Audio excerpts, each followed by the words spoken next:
¿sí? Ténganlo presente, ¿sí? Yo puedo decir, soy muy lacaniano, ¿sí? Porque me leí todo Lacan y hasta lo conocí personalmente y tomamos unos whiskies en un bar de París, ¿sí? Y sin embargo, en los hechos, ¿sí? Comportarme como si Lacan no hubiera existido. No es por las intenciones que yo juzgo a alguien como lacaniano, por las cosas que ha leído que lo juzgo como lacaniano, sino por los efectos que tiene su formación en el estilo de los lazos que hace con los otros. Entonces, si estos tres personajes, con dos de los cuales yo tenía incluso una profunda amistad, ¿sí? Si estos tres personajes, ¿sí? Se dicen lacanianos, ¿sí? Pero no pueden establecer un lazo institucional que rompa con la psicología de las masas, ¿sí? Y que pueda ser compatible con una escuela, se dirán muy lacanianos, pero no lo son. Y ojo que personas autoras de libros sobre Lacan, que formaron lacanianos durante años, que analizaban el nombre de Lacan y que formaban parte de la Asociación Mundial de Psicoanálisis de la orientación lacaniana. ¿Está? Esto como para que ustedes distingan lo que es el semblante, el nombre lacaniano, ¿sí? O la persona que se dice lacaniano, de lo que es el modo lacaniano de pensar el lazo analítico, ¿sí? Son dos cosas muy diferentes, ¿sí? Yo puedo decirle, me junto con 4 o 5 de ustedes y pongo Asociación Culiacanense Lacaniana, ¿sí? No me suena muy lindo el nombre, pero no importa. Podría ponerle cualquier otro nombre, pero que digan que es de Culiacán y que es lacaniano y juntamos unos pesitos, alquilamos un local y empezamos a dar seminarios y decimos, acá somos todos analistas lacanianos, ¿sí? Es un doble error, ¿sí? Porque si decimos nosotros somos analistas, ¿sí? Ya no somos lacanianos. ¿Se entiende? Si yo digo soy analista, no soy lacaniano, porque es una contradicción en los términos, ¿sí? Solo el otro me puede nombrar a mí como analista una vez que se analizó, llegó el análisis hasta el final. Si no, yo por ahora practico el psicoanálisis, pero ¿qué sé yo si soy analista? No sé ni yo si soy analista, si vos sos analista, si aquel es analista, no sé lo que es un analista, si soy lacaniano, ¿sí? Y no es porque me hago el ignorante, no lo sé de verdad. ¿Está? Es un no saber radical. No es represión, no es hacerse el interesante, es no se sabe. Es un analista. Y digo, es un doble error, ¿sí? Porque además de que decimos somos analistas, decimos somos lacanianos. No hay ninguna manera de autorizarse como lacaniano, a menos que se vea por los efectos de escuela que eso tiene. Es decir, digamos que tengo una estructura que funciona rompiendo con la identificación al líder, es decir, con el feudo. ¿Ah? Entonces, si funciona con la psicología de las masas, si funciona diciendo nosotros somos los psicoanalistas y los otros no lo son malas copias de eso, si funciona en la infatuación, en creerse que uno sabe lo que es un psicoanalista, de esa manera no puede ser ni psicoanalista ni lacaniano. ¿Está? ¿Entienden? Esto es muy poderosa la posición de Lacan, ¿sí? Es una ignorancia radical, ¿sí? Y no es que más tarde voy a llegar a saber lo que es un psicoanalista, ¿se entiende? No hay definición del psicoanalista. El que es un psicoanalista es una pregunta que eternamente quedará abierta, ¿sí? Puedo decir ha habido analista a posteriori, ¿sí? Eso sí, pero uno por uno. Y una vez que la experiencia ya terminó y por lo tanto ya no es analista, fuera. Sí, alguien ibas a preguntar tú. Voy a bajar así, más fácil lo del micrófono.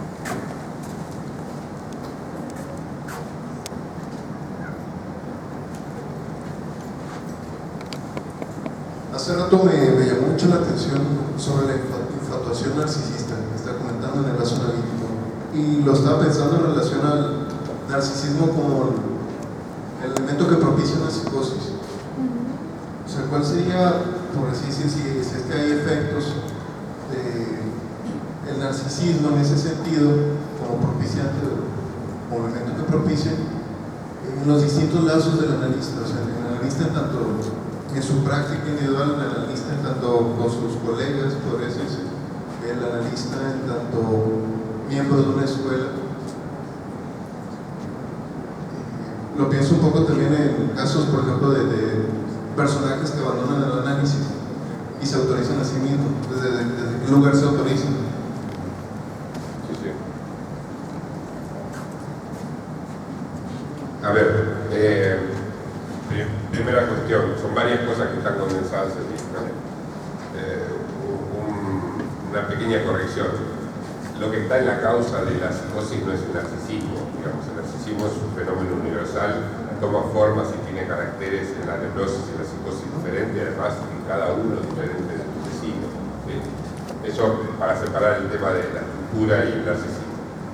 El narcisismo es un fenómeno universal, la relación entre el narcisismo y el rasgo ideal fue muy estudiado en los primeros años del seminario de Lacan. Que la identificación simbólica es la que determina la imaginaria, que es la que tiene que ver con la libido especular, ¿sí? Todas estas cosas están muy bien estudiadas, ¿sí? Y no tienen nada que ver con que uno sea analista o no sea analista, y que esté en relación a pacientes, en relación a otros analistas o lo que sea. Pero ahora tratemos de redefinir esta pregunta desde el punto de vista lacaniano, ¿sí? Desde el punto de vista lacaniano, si nos tomamos en serio lo que yo les propongo pensar en este seminario, si lo tomamos en serio, no más o menos, sino nos ponemos la camiseta de eso, como hacen los filósofos, por ejemplo, cuando quieren criticar a otros, primero se ponen la camiseta de ese filósofo y luego tratan de ver la contradicción interna de la cosa, ¿sí? Bueno, pongámonos la camiseta de lacanianos, supongamos que somos lacanianos, que pensamos las cosas con esta lógica, ¿sí? Yo no puedo decir, ¿sí?, que el analista está en relación con otro analista, porque tendría que haber una esencia del analista. Si vos y yo nos juntamos en la Asociación Lacaniana Culiacanense, no me acuerdo qué nombre le había puesto, ¿sí? Culiacán. Culiacán. Culacán sería, ¿sí? Sin la I, para que quede Lacan. No, en ese momento somos Juan y Pedro, pongámosle, digamos, somos fulano y mengano, ¿sí? No somos un analista y otro analista, ¿se entiende? Ahí nos encontramos como nos encontramos en el club, en el café, en un bar, ¿tá? No nos encontramos en calidad de analistas.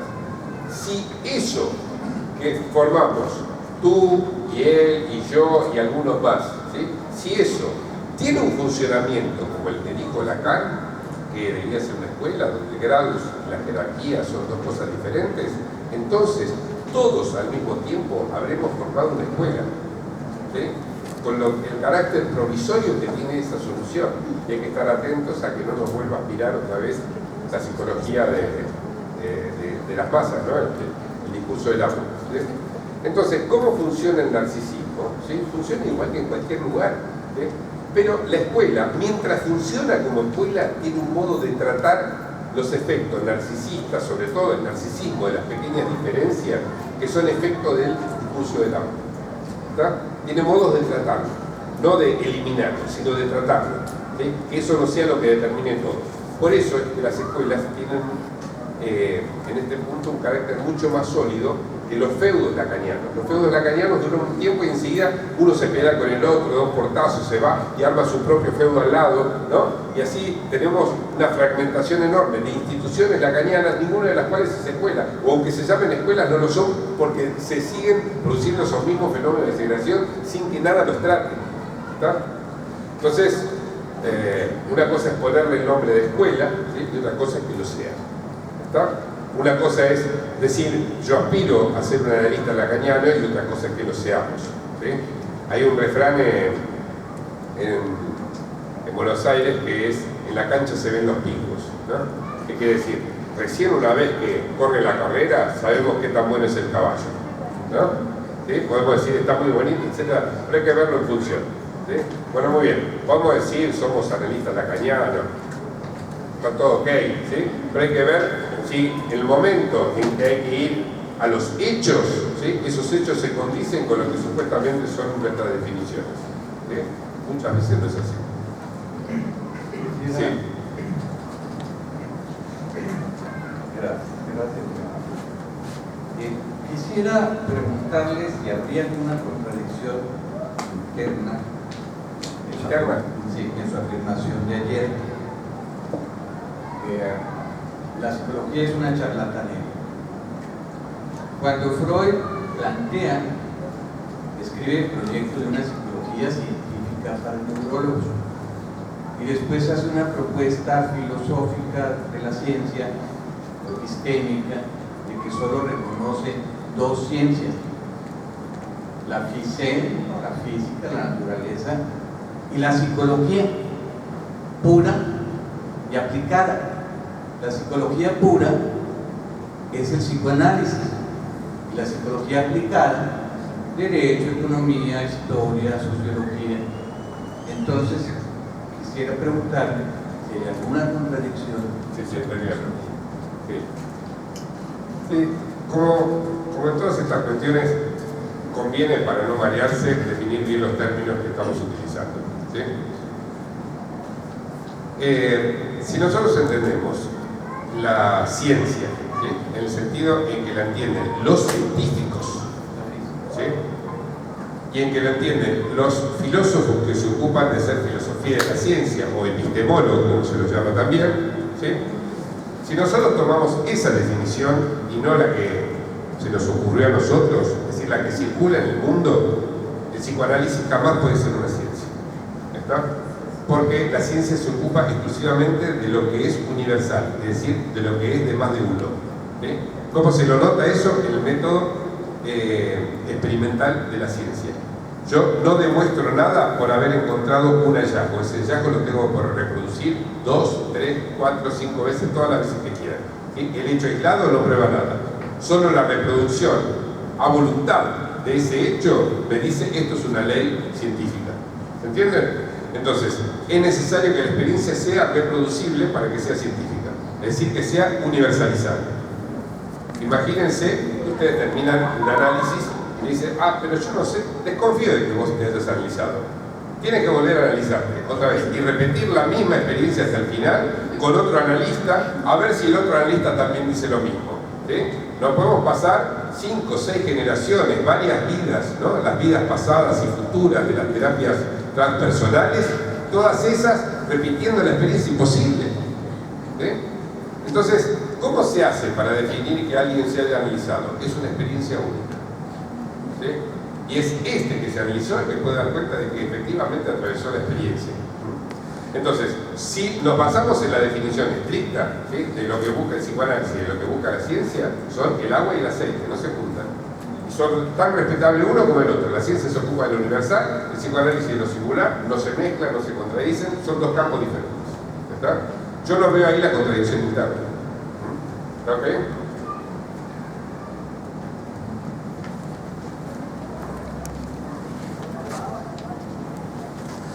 Es acerca de lo que comentó sobre romper acerca de lo que comentó de romper con la identificación.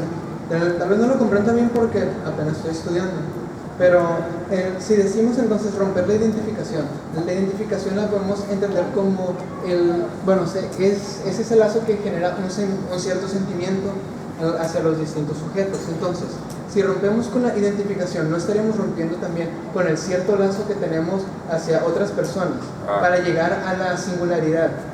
Entonces, ¿romperíamos el lazo que tenemos? Sí. Yo, la verdad que le comentaba a Carlos hoy al mediodía, estoy enormemente satisfecho de lo que se ha producido en estos días acá, porque me doy cuenta por las preguntas que hacen que están siguiendo el hilo por donde más se tensa el discurso que estoy manteniendo aquí, ¿sí?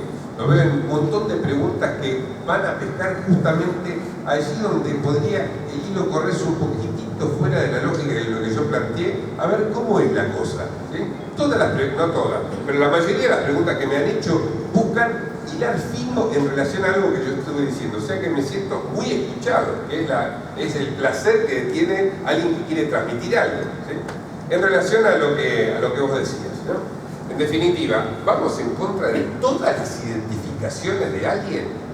No. Sin identificaciones es imposible vivir. Necesitamos identificarnos con cosas, por ejemplo, para poder tener pasiones.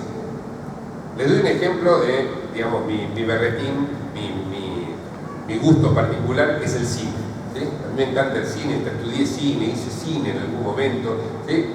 ¿Qué es lo que ¿cómo es que nos conmueve una película? Solamente cuando nos podemos identificar en un punto con el protagonista o alguno de los personajes que lo rodean. Sin eso no hay emoción posible, ¿sí? Entonces, para poder vibrar, para tener cuerdas sensibles, necesitamos un punto de identificación. Sin eso somos especie de robots sin sentimientos. Entonces, necesitamos eso, identificaciones. Las necesitamos para sobrevivir en una cultura que nos obliga a ser de Chivas o de América, ¿no? En el ejemplo que había tomado. ¿Sí? Tenemos que elegir, ¿sí? Es decir, tenemos que identificarnos con algo. Si fuéramos todos, el ideal del psicoanálisis fuera todo el mundo desidentificado, sería imposible establecer una democracia, donde uno tiene que identificarse con un candidato para votarlo. ¿Se entiende? O sea, verdaderamente no, es el acabose. Un mundo sin identificaciones es un mundo invivible, ¿sí? Necesitamos las identificaciones. Nosotros buscamos tirar abajo algunas, muy específicas, ¿sí? Que tienen que ver con ese núcleo del ser, cuando eso nos domina, ¿sí? Y no podemos hacer más que dedicar toda nuestra vida, ¿sí? A ser manejados por ese núcleo del ser que tiene un componente identificatorio fundamental, que es el S1, ¿sí? Entonces, una vez que el analizante, no nosotros, ¿sí? Como analistas, sino el analizante, ¿sí? Una vez que el analizante dice, aquí es donde yo pago de más por el modo en que gozo de mis síntomas, ¿sí?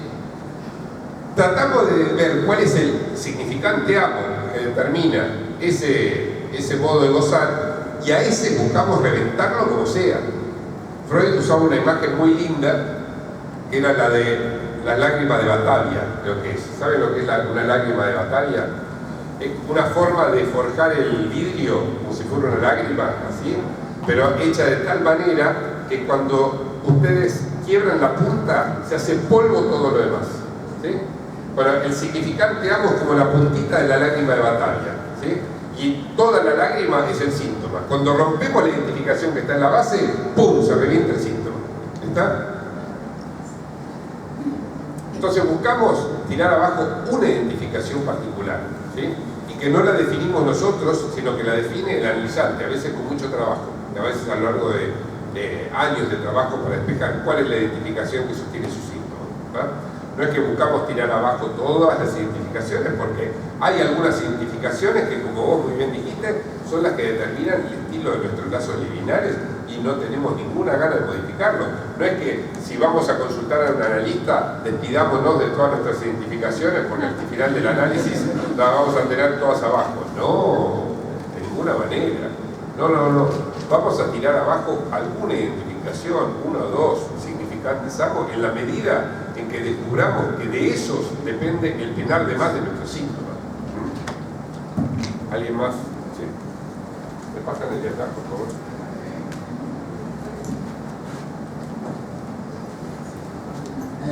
Mi pregunta, bueno, voy a retomar un poco esto del triángulo, sí. Sobre lo universal. Mi pregunta, bueno, en lo universal se encuentran los significantes y a través de estos significantes se va formando el estilo que va a dar a lo singular. Mi pregunta va a girar en torno al vacío. Entonces no se indagó mucho sobre esta cuestión del vacío. Y mi pregunta es, ¿cuál es la función del vacío en el sujeto y en todo esto que se juega alrededor de todo esto del universal, lo singular y el sujeto? ¿Cuál es la función del vacío en todo? Disculpe, ¿no? Pero yo lo miré así con cara de amor, un amor medio homosexual. Solamente dirigido a él. Yo me estoy enamorando de las preguntas que me hacen. O sea, si cuando quiera que me hagan buenas preguntas voy a volver acá. Es maravillosa esa pregunta, es excelente la pregunta. La función del vacío, yo podría haber dado un seminario de 9 horas sobre la función del vacío en psicoanálisis.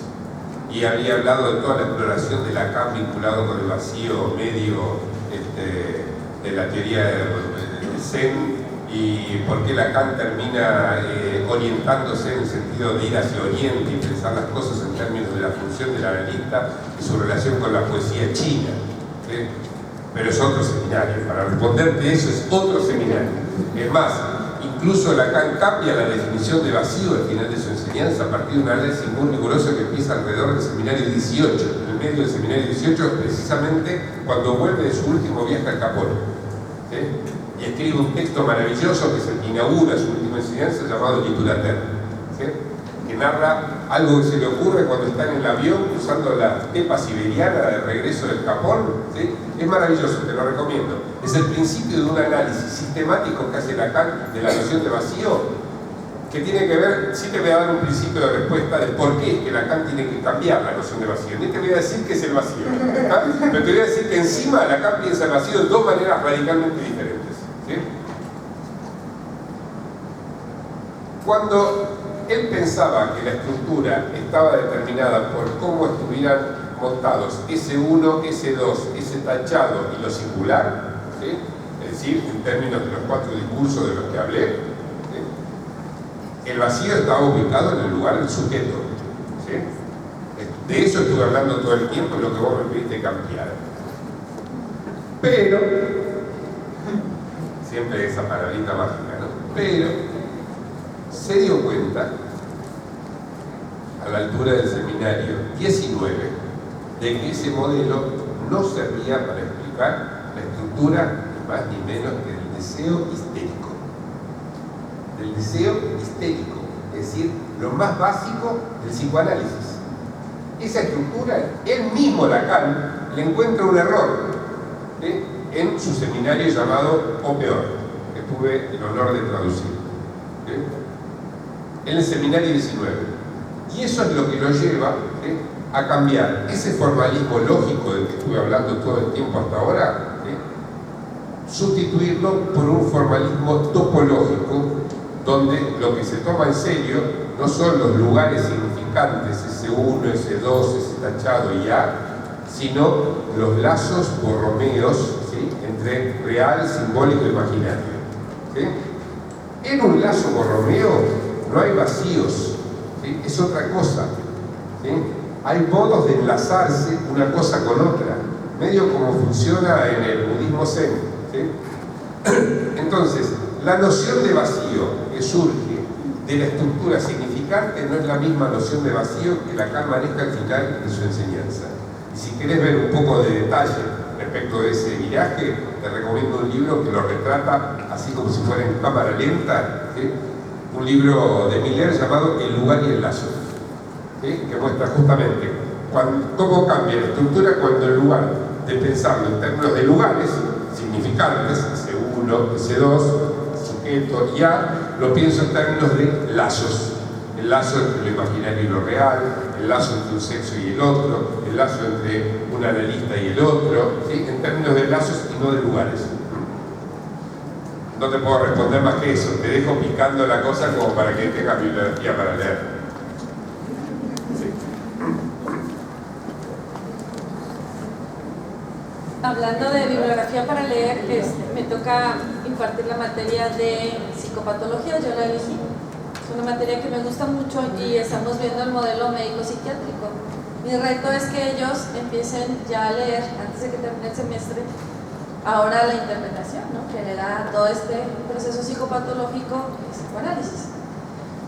En base a eso, ¿qué lectura nos recomendaría para psicosis o esquizofrenia?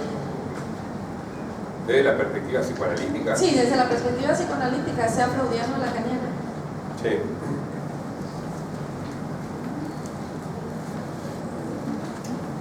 Digamos, me estaba preguntando sobre alguna bibliografía fuera de los clásicos de Freud y Lacan, que supongo que los conoces, ¿no? Bueno, lo más rico que yo he visto producirse en los últimos 20 años está condensado en 2 libros que en realidad son presentaciones de una serie de casos y luego la discusión de rasgos comunes que tienen ciertos casos, como para producir un concepto novedoso, que es el concepto de psicosis ordinaria, ¿sí? Esos 2 libros, que en realidad corresponden a 3 conversaciones, pero son un caso, otro caso, otro caso, otro caso, y la discusión al final, ¿sí?, se llaman Los inclasificables de la clínica psicoanalítica, ¿sí? Y la psicosis ordinaria. ¿Sí? Fíjate que es casi provocador introducir una materia sobre psicopatología, donde psicopatología implica clasificar, dar como texto los inclasificables de la clínica. ¿Está? Bueno, ese es el título que te propongo leer. Pero ahí es a donde tenemos que llegar. Sí, sí, los inclasificables de la clínica psicoanalítica. En definitiva, digo una cosita más para relacionarlo con todo lo que venimos discutiendo. ¿Sí? Si el análisis va en busca de lo singular, lo que busca es producir algo que para cada uno es inclasificable. ¿Sí? O sea que todos somos inclasificables de la clínica psicoanalítica. ¿Está? ¿Quién iba a...?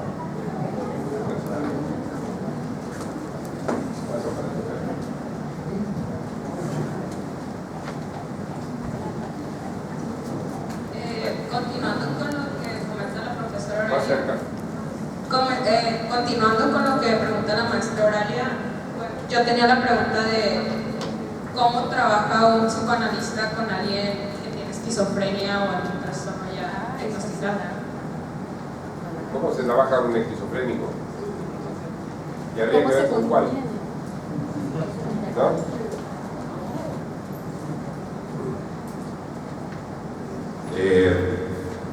Voy a cambiar un poquitito la pregunta. ¿Sí?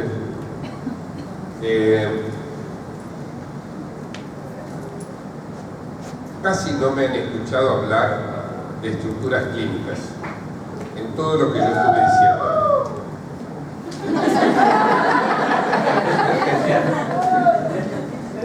Ese se puso feliz. De que no va a tener que cursar psicopatología. No es necesario, para todo esto que yo dije, no es necesario pensar en las estructuras clínicas. ¿Está? No es que sea absurdo pensar en ellas. Lo que quiero decir es que todo esto es independiente de que sea neurótico, perverso, psicótico, histérico, obsesivo, todo lo que ustedes quieran encasillar, incluido esquizofrénico, que es lo que vos decías. ¿Sí? Entonces, ¿cómo se trabaja? ¿Sí? No es que hay una regla de cómo se trabaja con el esquizofrénico, porque el esquizofrénico no existe. ¿Sí? Sería lo mismo que creer que existe el normal. ¿Sí? No existe el esquizofrénico, existen esquizofrénicos. ¿Sí? Y con cada uno de ellos debemos trabajar de manera diferente. ¿Sí? Porque si somos analistas lacanianos, si somos analistas, ni siquiera lacanianos, si somos freudianos, ¿sí? Tenemos que tener una posición de sumisión absoluta a las posiciones propiamente subjetivas del enfermo. Palabra textual de Freud. ¿Sí? ¿Está? Entonces, no hay dos casos iguales, no hay dos modos de tratamiento iguales, no hay reglas del análisis, hay principios. Por ejemplo, el principio de sumisión del universal de lo singular, ¿sí? El principio de respeto por el modo de gozar, ¿sí? El principio de yo no clasifico al otro, el otro hace su diagnóstico, ¿sí? El principio de yo no sé lo que es un psicoanalista, el otro dirá si hubo análisis una vez que terminamos. ¿Se entiende? Esas cosas que yo les estoy diciendo son principios, pero no me dan una regla práctica. Un poco lo que planteaba Verónica en el artículo ese del periódico, ¿sí? Nosotros no tenemos a partir de aquí reglas técnicas, reglas prácticas, sino principios éticos. ¿Está? Si entendemos esos principios éticos, veremos cómo en cada uno de los casos sostener esos principios éticos. Entonces no hay una regla de cómo hacer con el esquizofrénico, porque el esquizofrénico no existe. Nadie sabe cómo tratar a una histérica. ¿Sí? Habrá que ver cómo tratar a esta histérica, ¿sí? En esta ocasión y en esta sesión. Y no en la siguiente tampoco sé cómo va a ser. ¿Está? Cada sesión, decía Lacan, cada sesión es como si fuera la primera y cada paciente como si fuera el primero. En ese sentido, toda la experiencia, supuesta experiencia que tenemos, queda fuera de las puertas del consultorio. En el momento, ¿sí? Todo eso queda puesto entre paréntesis. ¿Sí? Es lo singular elevado al grado más absoluto. ¿Sí? Después, por supuesto, uno puede decir, claro, sí, con la esquizofrenia en muchas ocasiones conviene hacer tal cosa o no conviene hacer tal otra cosa, etc. Sí. Pero esas son reglas que no determinan el curso de la acción particular que llevamos a cabo. Porque si no, caeríamos en eso que muchos quieren hacer, que es primero el diagnóstico, y con el diagnóstico defino la dirección de la cura, y con la dirección de la cura sé que debo interpretar. Nunca vamos del universal a lo particular, es al revés. De lo singular, eventualmente lo universal, cuando termina la organización del caso. ¿Vos? Está una cuestión de algunos manuales, ¿no?, que sirven supuestamente para interpretar los dibujos de los niños. Entonces son manuales que se caracterizan porque en el dibujo aparece una mano cerrada o una mano escondida, que es masturbador, ¿no? Y ahí viene un manual donde se generaliza todos los niños, ¿no?, significados, o sea, ¿Abrir la mano? Mande. Abrir la mano, ¿Qué va a decir? Bueno, para explicarlo por eso. Y entonces, ¿dónde podríamos ubicar estos manuales tan populares que hay en la psicología dentro del triángulo que usted nos presentó? Sí. Obviamente hay que ubicarlo del lado del universal, no tiene ninguna relación con el psicoanálisis. Es lo mismo que los manuales de interpretación de los sueños que existían hace 2500 años. Digamos, es pre-freudiano eso. Es como si desconociera el descubrimiento freudiano. Si yo digo ¿qué decía Freud? En resumidas cuentas, es que un cigarro en un sueño puede significar un pene, pero también un cigarro hay que ver si es un símbolo universal, si forma parte de, digamos, un cifrado particular del sujeto, y en cada caso, este paciente soñó con esto este día y el día siguiente vuelve a soñar con el mismo objeto, capaz que no significa lo mismo. Cada vez hay que volver de cero. ¿Sí? Entonces esa gente que cree que si el chico dibujó el nene más arriba y el padre más abajo, eso quiere decir tal y tal cosa, son idioteces. ¿Sí? Ese es el punto donde me da vergüenza la psicología. ¿Sí? Me da vergüenza la psicología porque creen disfrazarse de científicos y dicen pelotudeces. Perdón por la expresión. ¿De dónde sacaron eso? ¿A título de qué? ¿Qué lo justifica? Por favor. Y no me digan que 75% de los que hacen la mano así son masturbadores. ¿Sí? Porque me importa un bledo, incluso si es el 99%. ¿Sí? Los sujetos somos singulares. Entonces las estadísticas ya saben dónde me las meto. Ese es el punto. ¿Sí? Me importa un bledo la estadística porque yo puedo estar en el 1%. ¿Sí? ¿Se entiende? No uso estadísticas para hablar de lo que es singular. Entonces, si el 99% de los chicos que dibujan la mano así o que hacen el gestito de este perverso que me habló recién son masturbadores, no me importa, no puedo decir que el próximo va a hacerlo. ¿Sí? No puedo decirlo. Cuando yo creo que tengo el saber, estoy infatuado. ¿Sí? Soy un evaluador y estoy al servicio del discurso del amo. Justo lo que no debe hacer el psicoanalista. ¿Ah? Me embravecí un poquitito, ¿no? Adelantito.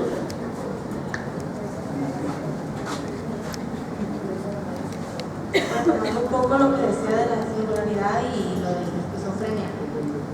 Decía que algunos eran inclasificables. Entonces, Todos. ¿son singulares? Todos son inclasificables. Entonces son singulares. Sí, hay una tensión absoluta, una contradicción entre clasificación y singularidad. Por eso decía, al final del análisis, ¿sí?, lo que se espera es que siempre, ¿sí?, se obtenga un caso que contradiga la teoría psicoanalítica. ¿Está? Sí, una pregunta más. Aquí, cuando yo soy egresado aquí de la Facultad de Psicología. Más cerca porque no te... Sí, yo soy egresado de la Facultad de Psicología, soy maestro en una universidad católica de Culiacán. Usted hace rato dijo que regularmente todo lo que se habla en psicología es una charlatanería. Si no se habla de Freud y Lacan, entonces quiere decir que somos licenciados en charlatanería. O esta escuela está pariendo. Exageré un poquito, no demasiado, pero exageré un poquito. Sí. La universidad está pariendo bien comida. ¿Licenciados en charlatanería? Sí, en general. ¿Sí? Hay que ver dónde está. ¿Qué funciona? Digo, el punto básico está en esto, digamos. Si nosotros entendemos que el ser humano es singular, ¿sí?, Entonces, hay una contradicción en los términos entre creer que se puede hacer psicología y considerar que el ser humano sea singular. ¿Sí? Ahora, si consideramos que el ser humano no es singular, ¿sí?, que es universal, entonces lo consideramos como un animal. Y la disciplina que lo estudia es la biología, no la psicología. ¿Entienden? Entonces, si consideramos ahora que tiene una singularidad, ¿qué hace una ciencia que pretende estudiarlo como si fuera un universal clasificable? ¿Sí? Bien, ¿esto significa que todo es inclasificable, que todo lo que pretende ser científico? No. Hay maneras de hacer cosas serias dentro de la psicología también. ¿Sí? Las hizo, por ejemplo, ¿sí?, un tipo llamado Gregory Bateson, ¿sí?, que fue el que dio lugar a ciertos desarrollos que después se aplicaron a terapias vinculares, no me acuerdo cómo se llama hoy en día, porque fue cambiando de nombre después lo que hizo Gregory Bateson. La escuela de Palo Alto, ¿le suena? En algún momento deben haberlo estudiado, supongo. Que fue imaginar que en un proceso comunicativo, ¿sí?, cada uno de los que intervienen, supongamos una pareja para fijar ideas, ¿no? Dos parteners que hablan, ¿sí? Entonces supongo que este fulano y este mengano o mengana, ¿sí?, son cajas negras, ¿sí? Es decir, no sé qué hay ahí adentro, solo estudio lo que entra y lo que sale de esas cajas negras, ¿sí? Son un modo de pensamiento científico que hasta en la física nuclear se usa, ¿sí? Imaginar que todo lo que está adentro es una caja negra, no sé qué es lo que pasa, yo solo estudio lo que sale y lo que entra. Bien. Entonces yo puedo hacer una teoría de la comunicación desde el punto de vista universalizable, porque lo que entra y lo que sale son significantes. Y los significantes son universales. Puedo hacer sobre ellos estadísticas, sobre ellos puedo hacer cálculos, puedo usarlos para manipular a los sujetos que están representados por esos significantes ante otros significantes, y de hecho se los sigue usando, sin decirlo muy alto, para manipular la publicidad, para manejar las votaciones, para todo eso se los sigue usando. Lo que este tipo, con buena leche, con buenas intenciones, descubrió a partir de sus estudios en Palo Alto. ¿Está? Entonces, uno puede hacer generalizaciones respecto de algo que tiene que ver con el sujeto humano, a condición de tomarlo como caja negra y tomar solamente el aspecto significante, es decir, lo que entra y lo que sale de la caja negra. ¿Está? No el efecto sujeto que se produce y lo que lo hace único, sino lo que es universalizable. Sí, sobre eso, por supuesto. Gracias a eso es que existen los manipuladores de opinión. Claro que sí, que se hace. Los psicólogos estudian eso para poder manejar las votaciones, para poder hacer que se venda más un producto que otro. Para eso están, para hacer que un ejército le gane al otro. Sí, por supuesto, sirve. Están al servicio del discurso de Gabo, que lo sepan. ¿Sí? Es muy importante que lo sepan. Así como yo en algún momento estudiaba, haciendo física nuclear, la estructura de unos átomos llamados de circonio, es un elemento químico, ¿sí?, y que para estudiarlo, cuando me di cuenta que en realidad estaba estudiando los productos de desintegración del uranio, es decir, cómo funcionan los proyectiles que salen de una bomba nuclear. O sea, que estaba haciendo balística sin saberlo. ¿Se entiende? Ahí dije, no me interesa, ¿sí?, darles, estudiar cómo son las balas con las cuales se van a aniquilar a personas. ¿Sí? Eso es lo que estaba haciendo sin saberlo. Bueno, que sepa el psicólogo que hace estudios de mercado, por ejemplo, que estudia estos fenómenos de caja negra comunicacionales que son universales, que sepa lo que está haciendo, ¿sí?, que sepa cuál es su responsabilidad. ¿Sí? Por ahí le gusta eso de ser un manipulador, a mí me disgusta profundamente, ¿sí?, pero que sepa lo que está haciendo. Entonces, digamos, no solamente charlatanes produce psicología, produce canallas también. ¿Sí?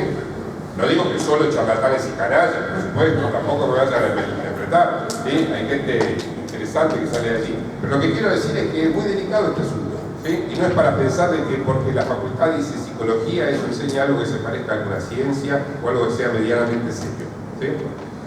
La mayoría de las cosas que se enseñan en los manuales de las distintas materias de la carrera de psicología no resisten el menor análisis. Socal los aplasta así, sin revisión, ¿no? Digamos, no resisten el más mínimo análisis serio, ¿sí? A eso me refiero. Hay que tomarse las cosas. Digo, lo puedo decir con bastante experiencia porque fíjense que yo me metí a estudiar esto para ver si podía reventar la psicología. Yo quería demostrar que era una chantada y no todo lo pude hacer, ¿sí? Hay cosas que no. Y hay cosas que respeto también, como el psicoanálisis, por ejemplo. Bueno, ahí va a hacer varias preguntas, pero voy a ver si me explico esta pregunta. Referente a la pregunta Mantener el que micrófono adelante, hizo un compañero, la entiendo de esta manera. Lo que tú estás tratando de decir, o yo entiendo, es que el conocimiento o el saber es un saber no sabido, es un saber con ignorancia, donde se retoma y se renueva constantemente.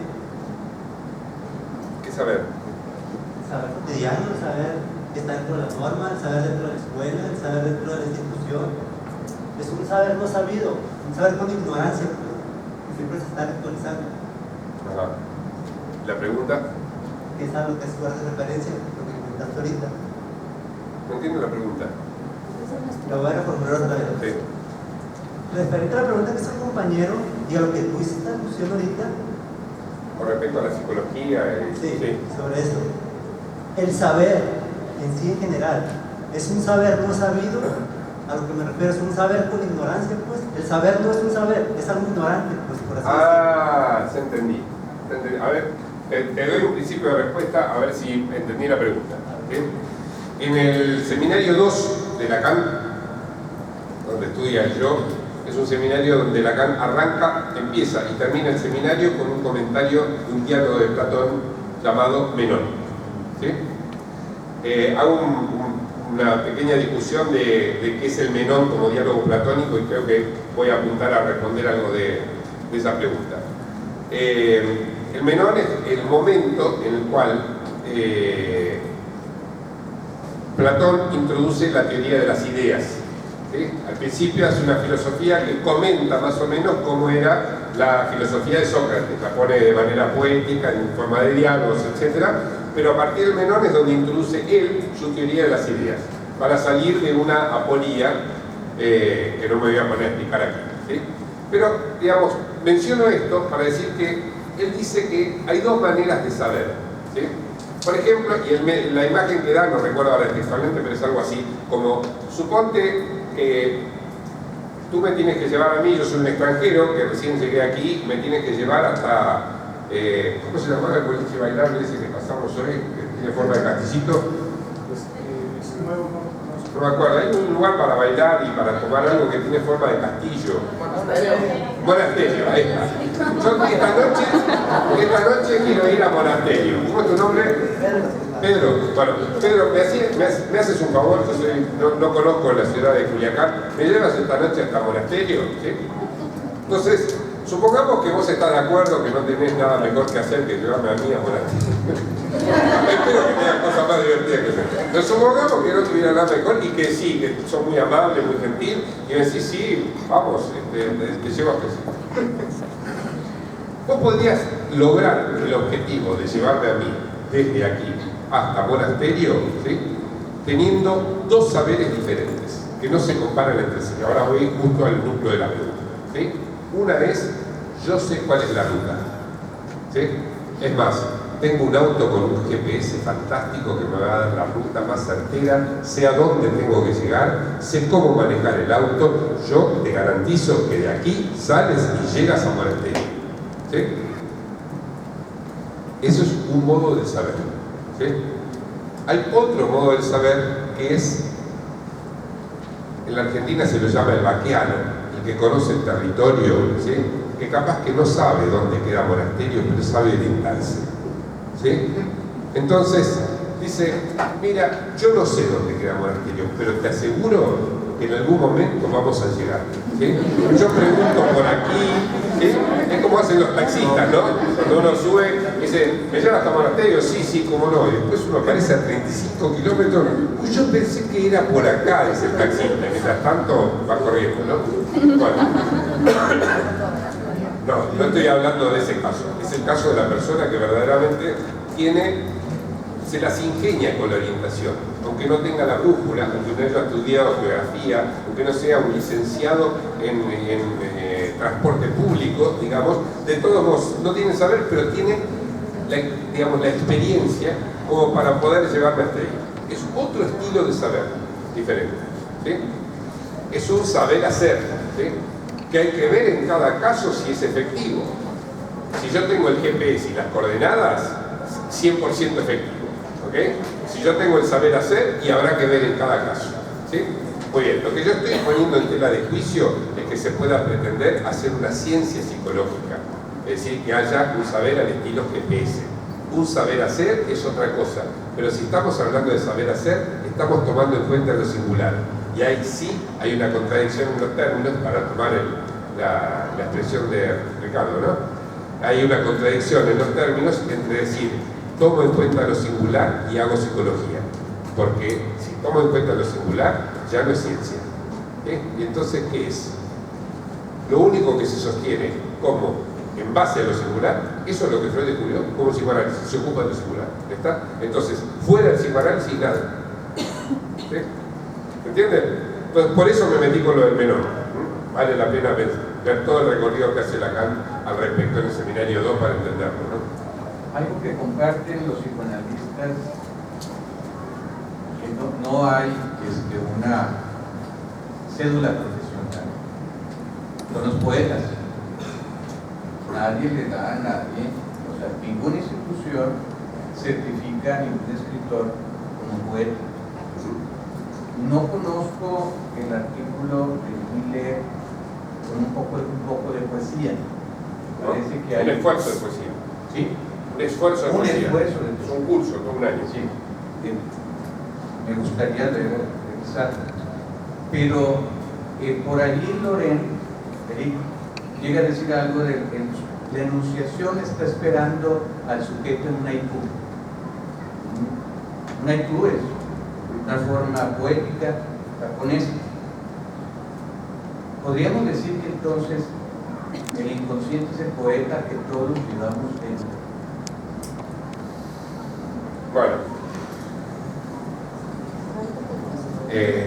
cuando se hizo en los años 20, ¿sí?, la experiencia de que el inconsciente dicte las palabras, los resultados fueron muy poco poéticos. La poesía surrealista en general es bastante berreta, ¿sí? Entonces, si entendemos la poesía en el sentido de arte poético, ¿sí?, no me parece que el inconsciente sea poeta. Lo que Lacan dice al final de su enseñanza,